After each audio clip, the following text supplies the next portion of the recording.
Welcome back, everyone. You're in the locker room with Tunch and Wolf, and we are at Scores Pizza and Wings in Pennsbury Village. And joining us now, Detroit Tigers manager and former Pirates manager, old buddy of ours, Jimmy Leyland. Jim, thanks for joining us. No problem. Glad to be Do you here. know that you are now, because we had your wife Katie on earlier in this year, right before the World Series, she did a great job of handicapping it for us. No, just kidding. But you're the first husband and wife team that we've had on our show. Well, you got the better half earlier. I can say.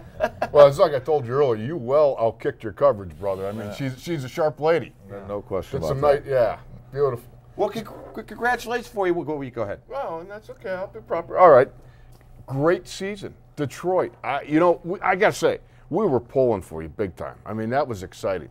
Talk about it a little bit. Well, it was great. And I think what's amazing is it's hard to believe that I think they've been operating since 1903, and we had the second largest attendance in the history of the Tigers after 13 losing seasons. So that's something we were real proud of. And obviously, you know, with General Motors and everything, they were having some problems up there. The economy was not good.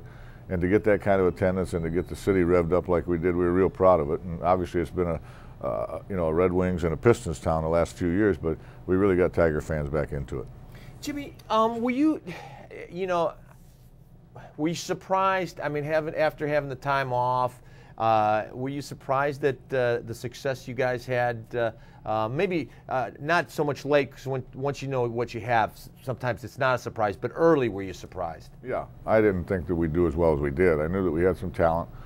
We took a chance on a couple veteran pitchers that worked out. We took also a chance on some young pitchers that had, like, one kid had a half year of professional experience. We took some chances because I didn't want to look at the same stuff they'd been looking at. Obviously, that hadn't been working very well. So I knew we had some potential, but I didn't think we'd do as well as we did. And once we got on a roll, and we caught a lot of breaks, like you do when you have a good year. You know, the ball hit the chalk line for us, not for them. We saw their fourth and fifth starter, not their first and second starter for a while. So a lot of things fell into place, but we got pretty good by the end of the season. Jim, were you apprehensive at all going into the season? I mean, you'd been out of the game a little bit, and you kind of think, is it like getting back on a bicycle? And did you have any thoughts in that way? Well, I did. I was a little concerned about it because I'd really never managed the American League, and a lot of people say that the National League is tougher. In my opinion, that's not true. I'm still a National League guy, but handling your pitching is the biggest thing in baseball. In the National League, a lot of your decisions are made for you because if you get behind in a game, you have to pinch hit. In the American League, there's a DH, so you just have to precisely be right on target when you pull your pitcher and things, and that's a big factor. But I was lucky because I had Gene Lamont, who was still involved in baseball. He had managed AAA for the Phillies the year before. I had Lloyd McClendon with me, who just come off managing the Pirates. So I had a lot of experience around me that had still been in the business recently. So I adapted back pretty good, and things really never changed. The guys are good. Good guys, and it's a matter of just getting them to believe in themselves, and that was the biggest chore we had up there. They just didn't believe in themselves. They were playing for a nice contract, getting paid nice money, but not really producing anything. So what do you do when you go into a place and you know these guys are making big money? Do you start out maybe with a tougher demeanor? I mean, it's the old kind of adage when you go into a new place as a new coach, new manager, you start out hard because you can always loosen up, but you can't do it the other way. Well, I don't think I've ever been hard. I think I just try to use common sense. I mean, I'm one of those guys that, a good day's pay for a good day's work. And I told the guys, you can put up numbers and you can put up decent numbers and you're going to get paid pretty good money somewhere. But it's not going to be here if it's not in the team concept and not in a winning type of atmosphere. We're just not going to tolerate that. And I'm kind of fortunate. I'm 62 years old. I mean, what are they going to do? Fire me? It doesn't make any difference. I mean, I've been there before, and I had nothing to lose, and I really wanted to do it. And fortunately, it worked out okay. What are the physical characteristics? Like, when you talk about pulling a pitcher, you see a guy out there, he's going, he looks good, but when do you notice that maybe he's wearing down, or when do you actually pull a guy? What kind of criteria? Well, I think it's a lot of times you can see the guy start to drop his arm a little bit, drop the elbow, and the ball starts to get up in the strike zone. And in most cases, the hitters tell you whether he's still got it. And now, of course, they have the advantage of the radar guns, and they have the speed right up on the scoreboard and everything. So all of a sudden, if you get a guy like Verlander throwing 96, 97, and then all of a sudden in the fifth, sixth inning, it's down to 92, 93. You can pretty much tell that he's about had it. So there's a lot of things you can go by, but I normally go by the opposition. I look how the hitters are handling the guy. and how they're swinging the bat at him and what kind of contact they're making, and that's usually a pretty good measuring stick. Is the pitch count something that's a hard and fast rule, or is that more of a general guideline? That's a great question. Is that a guideline or a rule? I think it's actually I think it's become a safety valve for a manager, and I disagree with it. I think that, I think it's been a crutch. I don't like it. When you have young arms, I think you have to be careful of it, or you have older arms that have had some type of surgery or something, I think you got to be careful. But I think it's way overrated, and I think it starts in the minor leagues. I think we baby them, we don't build up their arm strength. And I think it's also a safety valve for a manager when, the press come in after the game and ask you a question and say, well, he had 110 pitches.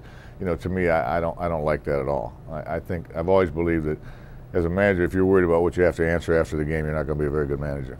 Jim, what do you do when you're in that in-between? The game's on the line, you go out there, maybe it's a veteran guy who has produced for you in the past, and he says, I still got it, and you're not quite sure. You got the pitch count, you got what you've seen, the velocity. How much do you go by what he tells you when you go out to the mound? I don't do that at all. I make my decision before I go out. Oh, so you already know. You're not indecisive at all. Oh, you're not thinking about it on the way out. You're not No, saying. he's gone, because I found out a long time ago the pitcher in a lot of cases is going to try to talk you into leaving it in, and I found out over the years that normally backfires. So now when I leave the dugout, I know whether I'm taking him out or not, and I signal to the umpire. Give us a story when you let him talk you out of it. Well, it's happened a couple times where a guy said, I can really get this guy. I'll tell you a funny story.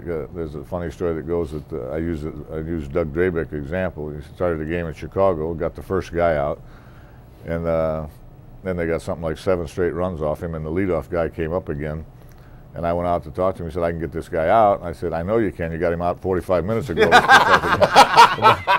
I said, not today. So I can get this guy out. Yeah, so it's usually once in a while, like with Kenny Rogers or something, I'll check with him, a veteran guy. And he's going to be real honest with you. If you get a younger guy, the macho part comes into play, and, they don't want to be embarrassed of leaving the game or being taken out. So they might try to talk you into it. But now, I generally just signal to the umpire that I want the relief pitcher, because then you never have to go through that conversation. The pitcher's out in the mound saying, how can he do this? How can he take him out? But he knows that he's gone because I've already made the signal to the bullpen. How much often, maybe with a young guy or an inexperienced guy, do you go, I'm just going to let him play through this? You know how it is. I mean, sometimes you need to get hammered for that growth process. Well, you do that once in a while, particularly early in the season. You give him some rope. Because there's some situations where pitchers need to learn to be able to get out of a jam. They can't always look to the bullpen. I mean, some guys, it's just the opposite with some pitchers. Some pitchers get to the 5th, 6th inning, they know they got a win at hand maybe, and they're looking at the dugout for help. And those guys, I just go to the water cooler. I don't even want to look at them because they can make excuses and things like that. So there are times, I think, definitely that you say, you have to let this guy go and work through it to find out if this kid's going to be a pitcher or not. It's the same way with pinch hitting. There's sometimes early in the season you should pinch hit, but I've always had a philosophy that you got to give everybody a chance to be a hero, and you got to let them fail once in a while, and so I don't do that very often. Now as the season goes on, then you might change that a little bit. Well, we're going to take a break. We're going to talk more baseball with Jim Leyland right here in the locker room when we come back.